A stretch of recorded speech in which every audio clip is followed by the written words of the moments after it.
మీరు నీ పెయిన్తో సఫర్ అవుతున్నారా? నీ పెయిన్కి ఎలాంటి ట్రీట్మెంట్ తీసుకోవాలి? లైక్ నీ ఫిజియోథెరపీ, ఇంజెక్షన్ ఆర్ సర్జరీ, ఎటువంటి డెసిషన్ తీసుకోలేకపోతున్నారా? సో నీ ఆర్థరైటిస్కి స్టేజెస్ ఉంటాయి. First stage mild, so 25% of the damage జరుగుతుంది జాయింట్కి. మీరు ఈ మోడల్లో చూసినట్లయితే ఇది కంప్లీట్గా నీ కార్టిలేజ్ ఈ విధంగా ఉంటుంది.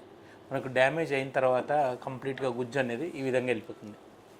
సో ఒక కాండైల్ నుంచి డ్యామేజ్ అయితే ఎర్లీ ఆర్థరైటిస్, 2 కాండైల్స్ నుంచి డ్యామేజ్ అయితే మోడరేట్ ఆర్థరైటిస్, కంప్లీట్గా 2 డ్యామేజ్ అయిపోయి బెండ్ అయితే third stage arthritis, advanced arthritis. అంటే ఎర్లీలా మనం physiotherapy, IFT, ultrasound, wax therapy, moderate స్టేజ్లో ఇంజెక్షన్స్ లైక్ లూబ్రికెంట్స్, పిఆర్పీస్ కరెక్ట్గా చేసినట్లయితే బాగా పనిచేస్తుంది.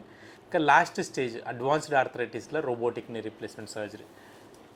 మీరు ఈ మోడల్లో చూసినట్లయితే ఈ అడ్వాన్స్డ్ ఇంప్లాంట్ మనం ఆటోమేటెడ్ రోబోటిక్స్తో చేసినట్టయితే 30-35 ఇయర్స్ బాగుంటుంది. చాలామంది పేషెంట్స్ ఇవి తెలియక చాలా సఫర్ అవుతుంటారు. సర్జరీ చేయించుకోవాల్సిన ఫేజ్లో ఇంజెక్షన్ చేసుకున్న ఫేజ్లో సర్జరీ చేయించుకుంటుంటారు తెలియక. So never ever commit any kind of mistake. You can come to know about your knee arthritis by looking at x-ray and your symptoms. కింద కూర్చోవడానికి కష్టం అవుతుంది, మెట్లు ఎక్కడానికి కష్టం అవుతుంది, మార్కెట్కి వెళ్ళడానికి కష్టం అవుతుంది, నైట్ పూట నిద్రపోవడానికి కష్టం అవుతుంది, డైలీ లివింగ్ యాక్టివిటీస్ చేసుకోవడానికి కష్టం అవుతుంది అంటే అప్పుడు మాత్రమే సర్జరీకి వెళ్ళాలి.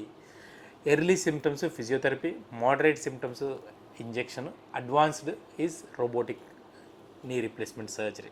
At Onus Robotic Hospitals, we have state-of-art facilities like automated robotics for knee replacement, hip replacement surgery, endoscopic spine surgery for all kinds of back-related issues, and CT and MRI for advanced diagnostics.